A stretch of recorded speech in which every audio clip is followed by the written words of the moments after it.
Good morning, ladies and gentlemen. This is the last issue briefing of the annual meeting of the New Champions 2016 and possibly the most relevant and crucial and critical for the meeting and what we hold dear and believe in very strongly at this meeting, which is science, technology and innovation. So we're kind of wrapping up, but we're wrapping up in a slightly different way. With the take we're putting on the fourth industrial revolution, the industrial era we're about to embark upon, which is a merging and a melding of a whole myriad of new technologies and innovations in business models and ways of engagement. But we're going to ask some of the younger people who've been participating, some of the younger leaders at this meeting. All three of the people I'm joined by today are young scientists, a community that is convened and brought together by the World Economic Forum so that they can participate, so that the youngest, brightest stars of science from around the world in a range of disciplines can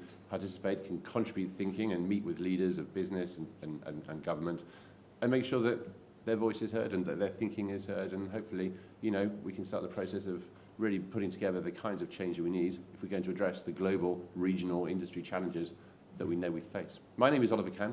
I'm a member of the media team here at the World Economic Forum. I'm not going to talk for very much longer because we only have half an hour. Issue briefings are all about interchange.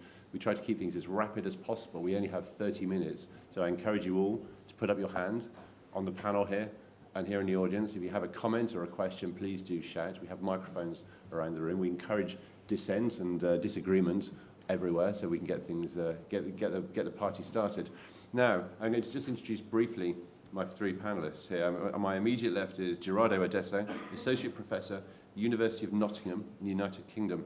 Amanda Randalls, Assistant Professor, Biomedical Engineering, Duke University. Bjorn Schuller, a reader, Imperial College, London in the United Kingdom. Again, Bjorn, if I'm not mistaken, it's your second annual meeting of the New Champion. You have a head start on Amanda, and Gerardo, I believe, is your first. I'm going to start very, very basically by asking you all what your biggest key takeaway has been from this meeting so far. Gerardo, let's start with you.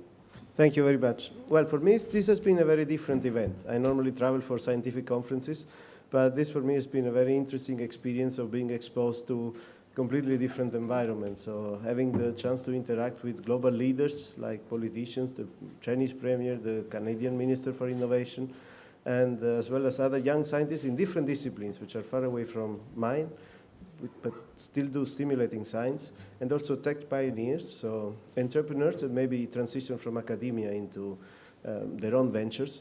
And this reminded me that basically scientists have some responsibility towards society to actually get out of the ivory tower of academia and communicate, have an impact on the wider public. So we had conversations with the president of the European Research Council, Professor Bourguignon, which is the institution, the organization which funds my research, and the editor-in-chief of Nature in one of our breakfasts with the delegation of young scientists. And it was really interesting to see what are the challenges and the opportunities that we have in order to achieve impact beyond the academia. Okay, so we have to disseminate without, let's say, dumbing down, but without overhyping, clearly communicating to the public. We have a responsibility, a stewardship towards the taxpayers who are supporting our work in order to present our plans, our outcomes. And this has been really stimulating for me. So I think we have to try much harder. So in particular, I am in the UK now. There's been this referendum, and then I see it as a missed opportunity. We failed as scientists to communicate to the public, even to local communities, how important it is for us to have European support, to be integrated into the European community, how important it is for the development and leadership of science in the United Kingdom, and how science is important for society at large. So I will go back with a lot of inspiration about doing more than just, being a leader in science. It takes a lot more in order to drive forward and address the challenges of the world.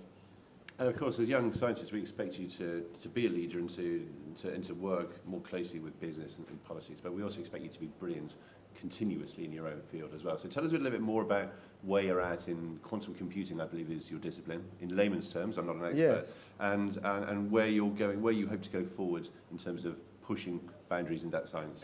Okay, so I am by formation a theoretical physicist, and at the moment I work in the School of Mathematical Sciences, so I'm pretty much a basic scientist. And my field of specialization is quantum information theory, which is basically developing the theory for quantum technologies. At the moment, if you look at the description of what is this fourth industrial revolution that we are celebrating and discussing with this meeting, this is not driven by a single breakthrough like, say, steam engines in the mid-18th century, which was the first industrial revolution, but a confluence of several emerging technologies which overall are going to make a very rapid impact transformation for our society. One of these technologies is quantum-based technologies.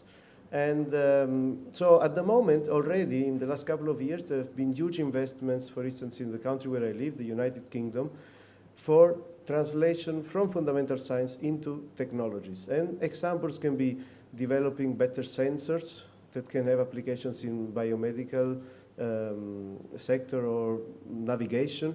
You can have simulators in order to study the physics of complex systems that you cannot do with normal computers. You could do it with quantum simulators, and this can help, for instance, accelerating drug delivery and discovery of new materials, and other applications, for instance, in secure communication. This is something which is already commercial, like cryptography, because at the moment the existing schemes for encrypting data are not fundamentally secure.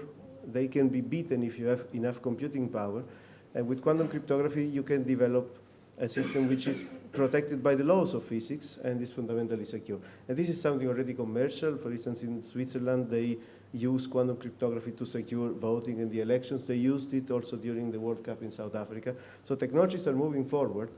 And at the moment, there's been a huge push also with the involvement of different companies like Google and Microsoft and Intel in the Netherlands and so on, for actually bringing these technologies into the real world. Okay, so at the moment we still are quite far away in some of the aspects, for instance, quantum computing, but we are progressing much faster in, say, quantum communication. And China, for instance, is a pioneer in this. There's been this announcement that I think by the end of this year there will be a network of satellites that will be put in orbit by China. It's coordinated by eminent scientists in China, Professor Zhang Weipan. And this will serve the purpose of establishing a global network of secure communication based on quantum principles. Now, what I do in Nottingham, we still do research that at the moment is on the fundamental side. So investigating what are the resources which allow quantum technologies to be more efficient than the classical ones. And what I expect is that my research will feed into the next generation of quantum technologies, the one that can be more robust and more resilient towards environmental noise. Amanda, we'll come back to this, you raised some really important points here, and a lot of it is second-guessing where these technologies are going to be deployed, where possibly we didn't expect them to be. So let's think about that a little bit. But let's first talk about you, Amanda. You're a biomedical engineer, so where are you taking your branch of science? Yeah, so I just switched over to Duke from Lawrence Livermore National Lab last year, where I was coming from a high-performance computing standpoint. So my background's really in physics. My PhD is from Harvard in physics, and I'm trying to take both like the physics approach, the computational approach, and build models to really understand disease. And we're taking patient-specific images, so we're getting data from like MR, CT scans, and getting vascular geometries and trying to model blood flow through these vascular geometries. So the direction we've gone in is trying to really understand how do you model someone at the human scale or at large regions of the vasculature. So the latest work we've done is trying to model blood flow in the entire arterial network. So to do that, you need to have large-scale supercomputers. We had to use the systems at Lawrence Livermore National Lab with 1.6 million processors. So it's kind of building on a lot of what we're seeing and talking about this week of this fusion between biology, physical systems, and the computational technology, and bringing that. I think we've seen that a lot in the narrative throughout all of these sessions this week. Is really just building on the integration of these different parts, and that's where my work is really trying to head towards. Is how do we leverage the advances in technology as well as in the biomedical to really understand the origin of vascular disease, how it's going to progress, and try to help target better therapies. And it's kind of interesting being here and talking about it this week, where maybe last week, China came out with the fastest supercomputer in the world is right now 124 petaflops here in China. And one of the big questions then is like, now that we have these big systems, what can we do with them? And how do we actually, how do we leverage them and make really real breakthroughs from the scientific perspective? And in America, we're trying to build a 200 petaflop system in the next few years. And a lot of my work is focused on, what can we do with these? What kind of discoveries can we make with these systems? And how do we use them to target questions like vascular biology, cancer, and target some of the biomedical questions in that area? Bjorn, second year running as a young scientist, how has the experience changed this year? And how has your progress in your own research evolved over the past 12 months? So talking about the change with the second year, I would say you're much more brave to go out there and really speak to the people that in the first time you're just amazed to be with. I mean, this time we had Premier Li Keqiang. I couldn't talk to him. We also were able to talk to Minister Navdeep Bains, and in fact, just this morning I met with him and actually was brave enough to go there and talk with him, and it's an amazing experience to not only talk with people from a distance, but really go there and talk with them individually. And also you're getting a whole new perspective, because in the first time you're just first confronted with a whole new perspective, as we've heard from the colleagues, like looking at communication with society, communication with decision makers. But now you're more and more getting the feeling that you're really belonging to a world where this matters and not only seeing it. And what about your own work? I believe in machine learning, if I remember from our conversation last year. Yes. How's that going? I mean, it was only several hours into this meeting when I was talking to a journalist who was talking about an AI winter that were due to the fact that there's so much, a lot of hype building up around this particular area. How would you comment on that, for example? Yeah. So the hype was quite useful in a way to me last time, because I was lucky enough to have the opportunity to give a talk in the beta zone. That was amazing. But of course, there's a lot of concern about machine learning, artificial intelligence, and what it can do to society, in particular in the context of the fourth industrial revolution. So we have big data, we have deep learning as big buzzwords out there, the omnipresence of monitoring of people. To us, this interplay in the fourth industrial revolution of different disciplines is giving a lot of opportunities, because we can combine the ever-present collection of data, big data from individuals, to do some almost miracles in healthcare and really disruptive changes there, providing ever-present health state analysis, collecting data from your speech, from your audio environment, collecting data from your movements on the wrists to predict your next seizure if you're epileptic, to predict your level of depression, to predict all sorts of health-relevant things. At the same time, there is quite some concern that the fourth industrial revolution will deprive us of our souls, will make us more robotized in society, more addictive to technology, and will change our social interaction patterns. At this point, we are very much trying to put some emotion and warmth into machines by doing effective computing. So we're lending machines emotional intelligence, social intelligence, giving them the ability to understand our emotion, react to it, for the sake of better communication with individuals, but maybe also for the sake of, giving back some social touch to robots, to machines. Social AI, of course, one of the top 10 emerging technologies of 2016, published by the World Economic Forum last year. Apologies for the pitch. Okay, I've talked enough. We've talked enough. Any questions from you guys? Okay, gentleman on the front row. Hi, Sebastian, Global Shaper from Sebastian Code, Global Shaper from Hong Kong. So we have our own community here. I was just wondering, from your young scientist community, do you have any advice for reaching out to other communities to communicate your ideas, or to cross-pollinate and get ideas from people who you don't normally speak with, and either from a young scientist perspective or just general kind of perspective? Thank you. I think this is a very interesting point. From my experience here, we have been more in touch with the tech pioneers. We have met with yours, like much more at in the corridor, say, or at the different other occasions. I think the general idea is to take it more home as well, and see if there's a good opportunity to network and find a way to communicate outside also these 3-4 days, and get in touch in other ways of the means we have been seeing and discussing these days. Anything to add? Yeah, just kind of building on the same idea of we've had a few of the interactions with some of the other networks, and it'd be great to have other ways of interacting with like the young global leaders, the global shapers. Yeah, it's hard. It's a little difficult, but I think going back, and it seems like the young global leaders have put forward like that Druid collective where they're trying to really help people who want to get involved on the entrepreneurial side. I think having more programs centered around that are allowing us to communicate once we leave the forum, and kind of building and using a lot of the community aspect is something we should try to focus on a bit more. And hopefully as well, this is just one meeting throughout a year of collaboration, so we hope you maintain the ties you make at this meeting. Let's just go back to one of the points that you made, Amanda, about the supercomputers that are being built here in China, and maybe an even more powerful one being built in the US. And you raised a very valid point. What do we do with all these things? We're generating and creating so much scientific capacity, but are we really channeling it for the right reasons? So are we really getting an effective use of this great capacity in solving the challenges? Are we aligned, we all lined up and linked into the same challenges here? Yeah, I think it's kind of building the same idea of a lot of what they're really going after this week of like, we're not really in our little silos anymore. We're not just the computer scientists making this really great supercomputer.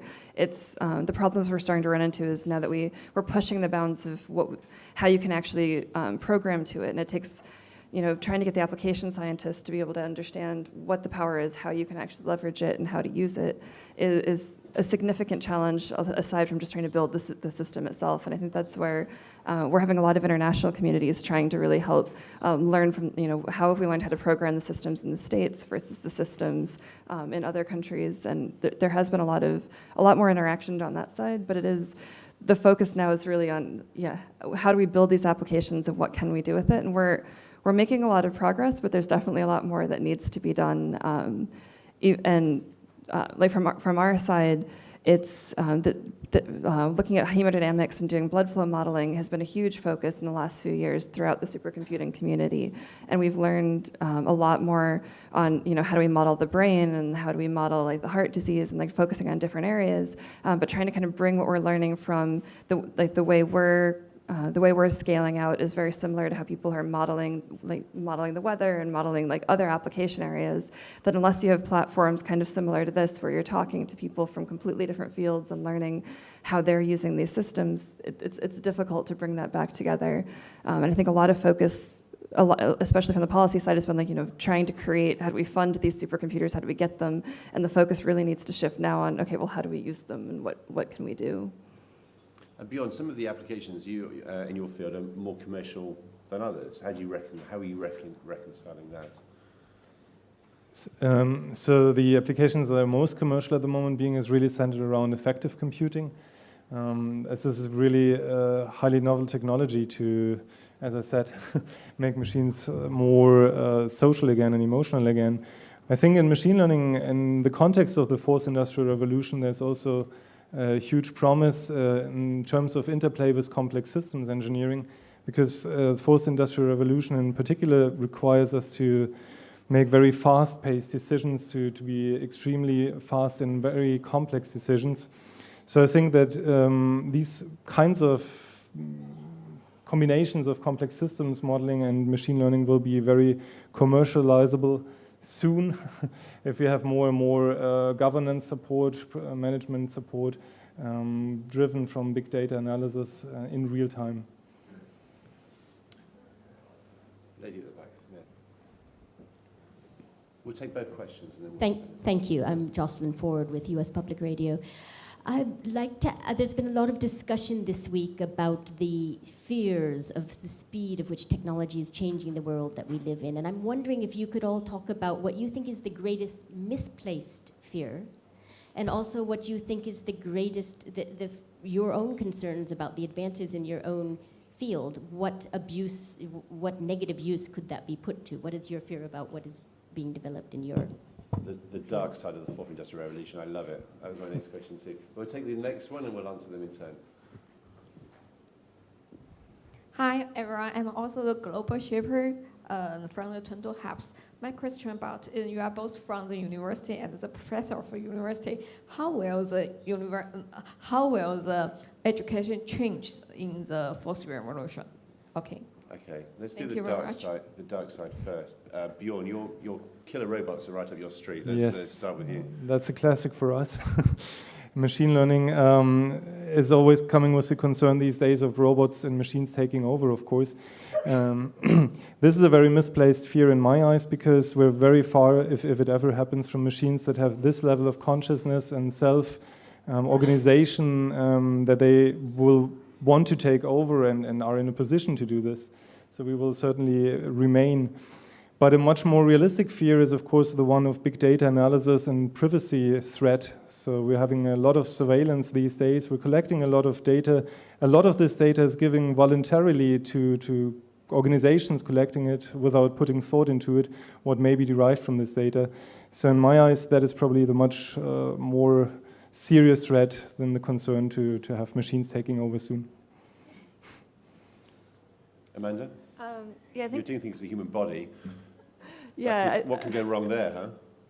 I think a lot of the issues, the challenge we run into is the question of security and data information. Of, you know, if we're modeling, if we take the imaging data and we model and decide this person's prone to have heart disease, I think people are scared of, is that information going to go back to the insurance agencies? Like, who gets access to that data, and how is that going to be used? Is that going to go to your employer? Is that going to go? And that kind of brings out a lot of fears and questions on that side. And I think there's kind of two parts where that's similar to the machine learning side. We're not really, first off, the technology is not there at that point. Like, we're not ready to feed that kind of information, and people kind of get ahead of themselves in what they get afraid of and what they think is going to happen. And a lot of the issues we end up running into is also even just getting a level of trust of, you know, proving that what we're actually simulating from the computational angle is usable and something that has value, because a lot of people just see it as, you know, this is what we're running on the simulation. It may not be actually very real. And a lot of that end, we're working very closely with a lot of the experimentalists to really kind of prove, like, we're 3D printing the geometries that we're running the simulations through, and comparing our simulation results to experiments in these 3D printouts. And the challenge we're having is really trying to convince stakeholders that aren't coming from a computational side that this kind of information has value. Jade.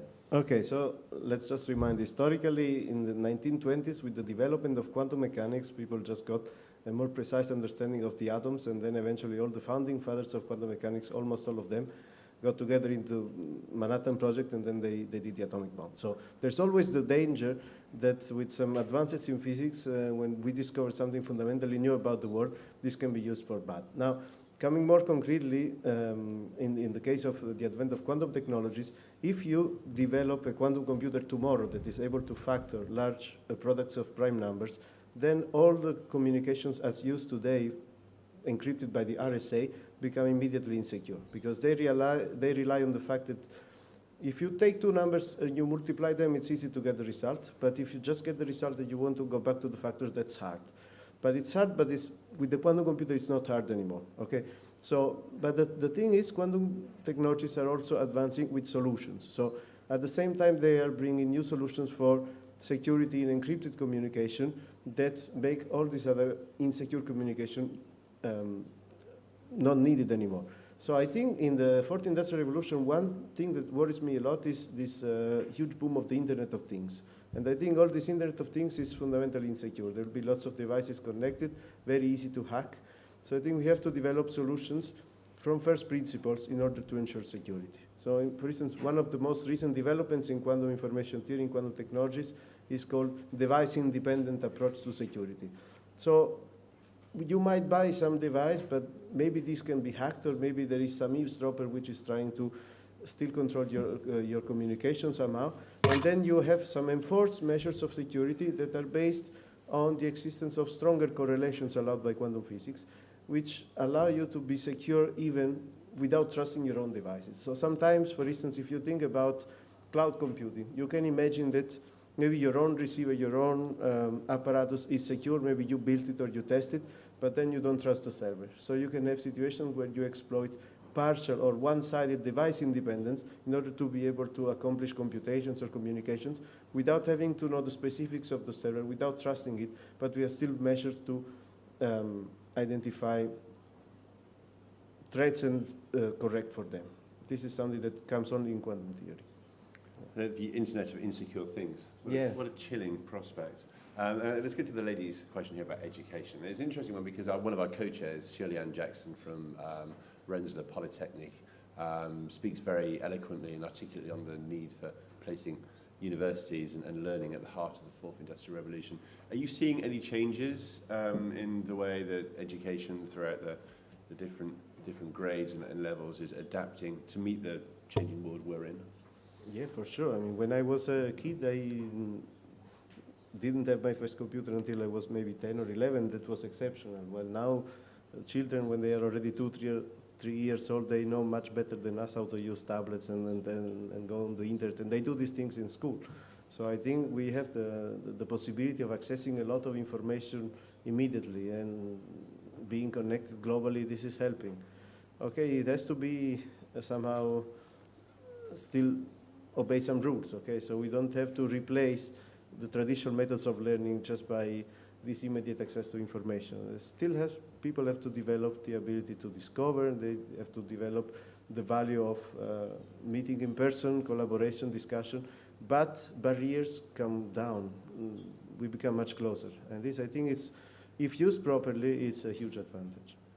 But is education up to the challenge? I think so. I think what we're seeing a lot is similar to the ideas being pushed forth with the fourth industrial revolution, where it's all very interdisciplinary, and like a lot of our programs are really pushing you have to take like the math classes, the life science classes, as well as the computing classes, and it's drawing from the different perspectives, and we're kind of teaching. We're changing how we're teaching a bit. You're seeing a lot more problem-driven courses. A lot of like the flipped classroom, where instead of just lecturing, you're having them do the problems in class together. And I think we are starting to try to adapt to bring in these different disciplines in a tractable way. And like doing that from not just at the college level, but starting much earlier. I don't know, at least in the US, there's definitely a lot more interaction where we bring in a lot of the high school students and elementary students to the university, and have a lot of programs to really integrate and teach them from that side and kind of expose them early. And I think there's been an increased focus on that side at least. We're running perilously short of time, so if I may, I'd quite like to get one last question in. It's a double header. I'd love you, and we're talking all over the place about interdisciplinary sciences, and I want you to put yourself outside of your zone, and I'd love you all to tell us what outside of your own discipline, what the most exciting science is to you right now, and also what's been the greatest idea you've heard at this meeting? What a pitch, what can have the greatest change in the world? Let's start with you, Bjorn. So that is a little bit of a challenge given how many exciting things we've heard. I think the most exciting single science is a little bit hard to say. It's much more about the interplay, and that's all what fourth industrial revolution is about. We've heard tremendous things in bioengineering these days. I'll let you have an interplay. It doesn't need to be one particular science, but outside of machine learning, where is the most exciting discovery taking place in your view? Yeah. So to me, the exciting thing is really the opportunities we're seeing in healthcare and data analysis these days for well-being and monitoring health. Any great ideas? Any brainwaves that have occurred during this meeting? Anybody pitched you with an idea you thought was truly amazing? Yes, definitely. So there's a lot of ideas around how we can use more sensors, other forms of interaction data analysis to identify and pre-diagnose other diseases and conditions. Giada, you're nodding your head. Let's go to you next. Yeah, I was inspired by many of these ideas lab, and in particular yesterday we had some which was led by the European Research Council, and it was about antibiotic resistance.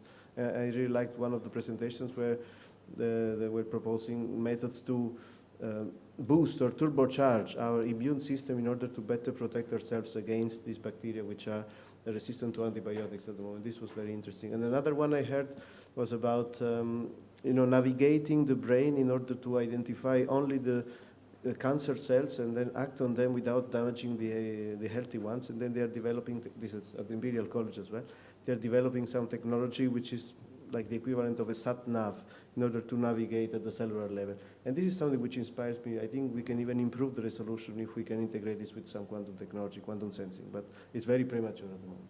And if you weren't in quantum computing right now, where would you be?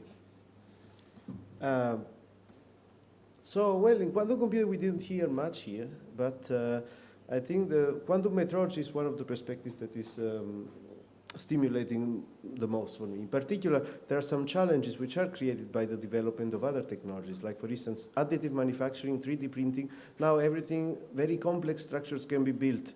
But of course, you need to include some control methods in order to make sure that these are grown precisely, and they are very complex features, so it's very hard for conventional microscopes to go there and image this situation. So this creates a challenge, whereas we can use our methods in order to develop some inline modules for metrology integrated with additive manufacturing. So properly monitor and control the 3D printing of complex structures. And I think we have scope for it. We are trying in Nottingham to collaborate with engineers in order to start these developments.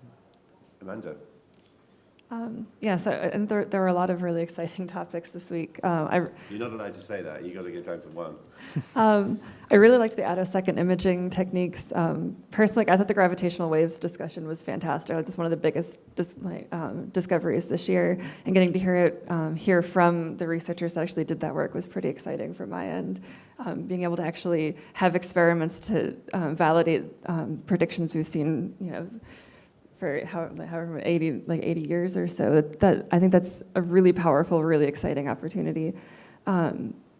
Bringing stuff, like a lot of the discussions on the machine learning side, it kind of made me start thinking about, okay, how can I use machine learning in my own work more and go back and create more predictive models that might kind of supplement the simulation data. So I feel like I've taken a lot out of this, and it leaves you very excited and inspiring, so it's good. And I hope the three of you will be working together on many projects. We've come to the end of this session, which is always regrettable, but hopefully this has given you a glimpse into the fourth industrial revolution, the future of it, and the future leaders of the fourth industrial revolution shaping the science. Thanks for joining us. Thanks for joining us here in the room, and thanks for watching live online. This session is now over. Been from this meeting so far. Gerardo, let's start with you. Thank you very much. Well, for me, this has been a very different event. I normally travel for scientific conferences, but this for me has been a very interesting experience of being exposed to completely different environments. So having the chance to interact with global leaders like politicians, the Chinese Premier, the Canadian Minister for Innovation, and as well as other young scientists in different disciplines, which are far away from mine, but still do stimulating science, and also tech pioneers, so entrepreneurs that maybe transition from academia into their own ventures. And this reminded me that basically scientists have some responsibility towards society to actually get out of the ivory tower of academia and communicate and have an impact on the wider public. So we had conversations with the president of the European Research Council, Professor Bourguignon, which is the institution, the organization which funds my research, and the editor-in-chief of Nature, in one of our breakfasts with the delegation of young scientists. And it was really interesting to see what are the challenges and the opportunities that we have in order to achieve impact beyond the academia. Okay, so we have to disseminate without, let's say, dumbing down, but without overhyping, clearly communicating to the public. We have a responsibility, a stewardship towards the taxpayers who are supporting our work in order to present our plans, our outcomes. And put up your hand on the panel here and here in the audience. If you have a comment or a question, please do shout. We have microphones around the room. We encourage dissent and disagreement everywhere so we can get things, get the party started. Now, I'm going to just introduce briefly my three panelists here. On my immediate left is Gerardo Adesso, Associate Professor, University of Nottingham, in the United Kingdom.